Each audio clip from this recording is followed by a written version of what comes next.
Hello students, welcome to first part of solution chapter. Solution में हमें सबसे main बात जो समझनी है वो है समझनी है सांद्रता या कंसंट्रेशन।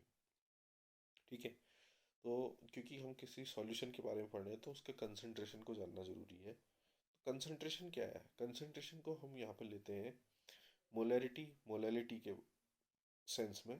तो मोलैरिटी मोलैलिटी के बारे में हमने पहले भी पढ़ा था कि मोलैरिटी क्या है, मोलैरिटी क्या है। इस वीडियो में हम आगे पढ़ेंगे, लेकिन उससे भी पहले सबसे पहले हमें मोल फ्रैक्शन पे आएंगे कि मोल फ्रैक्शन क्या होता है। क्लियर? मोल प्रभाव जिसको हम हिंदी में बोलते हैं वो क्या होता है, तो हमें जानना जरूरी है। मोल फ्रैक्शन यहाँ पर को जो है वो है मोल्स ऑफ सॉल्यूट। ठीक है। सॉल्यूट के मोल upon total mole of solution. Clear? जैसे कि अगर हमने सोचा कि कोई कंपोनेंट ए और बी है, किसी सॉल्यूशन में क्या है, ए और बी से मिला हुआ कोई सॉल्यूशन है, तो उसमें ए के कितने मोल होंगे और बी के कितने मोल होंगे, ये कौन निकालेगा? मोल फ्रैक्शन निकालेगा।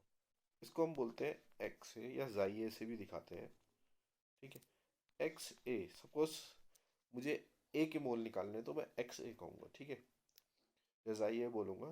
तो एक्स ए बराबर क्या होगा? एक्स ए बराबर होगा मोल्स ऑफ ए, जिसको हम एन ए बोलेंगे। ठीक है। मोल को हमने एन से दिखा दिया, अपॉन टोटल मोल। टोटल मोल कितने हैं? एन के भी मोल और बी के भी mole. N A plus N B. Clear? आ गई बात समझ में आपको? वैसे ही एक्स बी बराबर क्या होगा? एक्स बी बराबर होगा moles of B, N B upon N A plus N B. Clear? आई बात समझ में? तो ये तो है मोल की बात कि अगर हमें मोल फ्रैक्शन ऑफ ए निकालना है तो हमें N A upon N A plus N B करना पड़ेगा। मोल फ्रैक्शन या मोल प्रभाज ऑफ बी निकालना है तो N B upon N A plus N B करना पड़ेगा। क्लियर है? ठीक है। और नेक्स्ट हम बात करें कि मोल कैसे निकलेंगे। ये हमें बहुत ज़रूरी आना चाहिए। तो मोल कुछ इस प्रकार से निकलेंगे। सपोज मुझे एन ए निकालना है। ठीक है। एन के मोल कितने? प्रश्न में हमें मोल नहीं मिले होते, हमेशा भार मिला हुआ होता है। ठीक है। तो भार या mass upon molecular mass, mass upon molecular mass. Clear? Formula हो जाएगा हमारे पास small M upon capital M. ठीक है। एम ए, और मास को मैंने यहाँ पर स्मॉल एम से दिखा दिया, तो mass of A is equal to हो गया एम ए, और मॉलिक्यूलर मास को मैंने कैपिटल एम से दिखा दिया, और ए का है इसलिए molecular mass of M sorry molecular mass of A is equal to M A हो जाएगा, कैपिटल एम ए। ठीक है। तो मोल क्या होता है? मास अपॉन मॉलिक्यूलर मास। सपोज मैंने एग्जांपल दिया आपको, कोई ए है जिसका भार जो 1 लीटर पानी में मिलाया गया है या कितने में भी मिलाया गया है, सपोज वो है मेरे पास 5 ग्राम। ठीक है। 5 ग्राम मैंने किसी विलियन में विले सॉल्यूट मिलाया। ठीक है। आई बात समझे? तो सॉल्यूट के मोल कैसे निकलेंगे? अपॉन उसका मॉलिक्यूलर मास। सपोज उसका मॉलिक्यूलर मास कितना है? 10 है। ठीक है। तो मोल कितने हो जाएंगे? 0.5 मोल हो जाएंगे। ठीक। क्लियर? 0.5 मोल हमें मिल जाएंगे। समझ रहे हैं आप? इस तरीके से हम मोल निकालेंगे। और मोल फ्रैक्शन क्या है? Mole upon total mole. ठीक है। X A is equal to क्या होता है? N A upon N A plus N B. Clear? और जो टोटल वैल्यू होती है मोल की वो होती है 1। यहाँ देखेंगे विलेय और विलायक के जो मोल फ्रैक्शन है या मोल प्रभाज है उसकी वैल्यू कितनी होगी? 1 होगी हमेशा। ठीक है। क्लियर? तो एक्स ए प्लस एक्स बी हमेशा कितना होगा? 1 होगा। और एक्स ए क्या होगा? N A upon N A plus N B. X B क्या होगा? N B upon N A plus. ये इंपॉर्टेंट चीज हमें हमेशा याद रखनी है। क्लियर? ठीक है। नेक्स्ट टॉपिक हमारे पास जो है वो है मोलैरिटी, मोलैलिटी और मास परसेंट। ठीक है। मोलैरिटी, मोलैलिटी और मास परसेंट।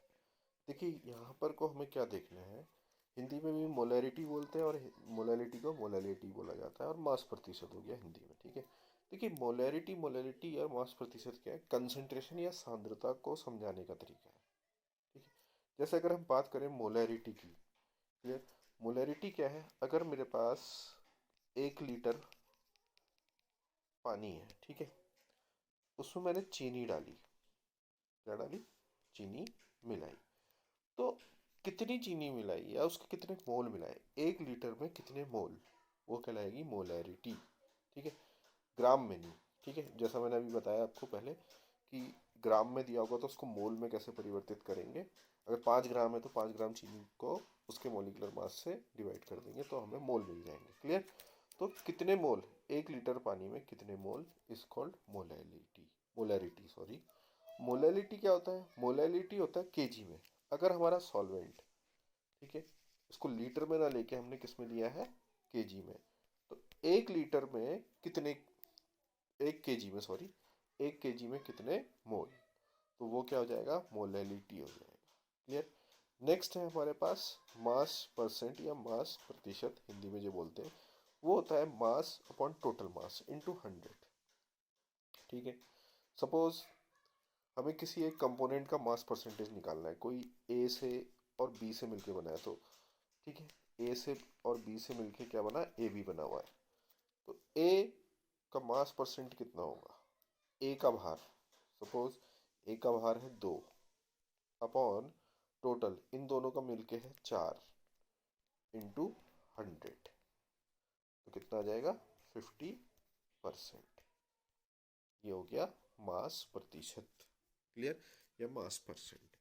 तो एक बार रिवाइज कर लेंगे मोलैरिटी को, 1 लीटर में कितने मोल, ठीक है, मोलैलिटी 1 केजी में कितने मोल, ठीक है, और मास प्रतिशत mass upon total mass into 100, clear.